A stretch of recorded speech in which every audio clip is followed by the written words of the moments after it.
l'idée fondatrice de Bonaparte, quand il crée la Légion d'honneur, c'est pour avoir des citoyens modèles.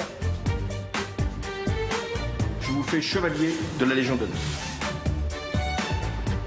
La Légion d'honneur, elle est connue dans le monde entier. Bonjour à tous, c'est en France et plus précisément dans cet ancien hôtel particulier à Paris que nous allons poser aujourd'hui nos caméras.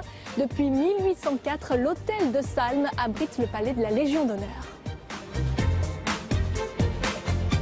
C'est ici que la France désigne puis décore chaque année les citoyens les plus méritants. Un édifice majestueux, rarement ouvert au public, auquel France 24 a eu accès.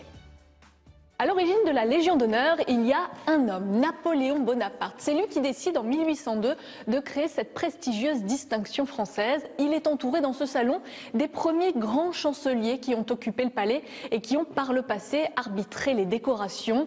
Avec son stuc et son marbre, cette pièce est l'une des plus grandioses. Elle accueille des cérémonies de remise d'insignes.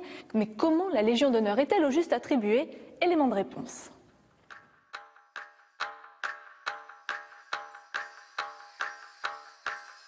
Il y a aujourd'hui 92 000 décorés en France. La Légion d'honneur est attribuée à proportion quasi équivalente entre militaires et civils, et chez ces derniers, à stricte parité hommes-femmes. Il existe 5 échelons de chevaliers à Grand Croix, chaque promotion étant accordée sous réserve de nouveaux mérites, et après plusieurs années de délai, de 3 à 8 ans minimum selon les grades. Pour en bénéficier, il faut avoir rendu des services à la nation, que l'on soit français ou étranger. Peu importe le secteur d'activité, armée, agriculture, industrie, recherche, art ou sport, mais pendant 20 ans au moins. Il y a aussi des reconnaissances pour services exceptionnels, récompensant par exemple des prouesses ou des actes de bravoure.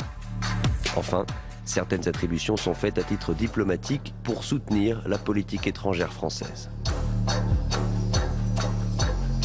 Ce sont les ministres qui proposent nomination ou promotion en s'appuyant sur les élus et les acteurs publics, économiques ou associatifs. Un citoyen peut également proposer une personne méritante avec le soutien de 50 signataires. Le Conseil de l'Ordre de la Légion d'honneur donne son avis sur les propositions des ministres et c'est ensuite le président de la République qui décide.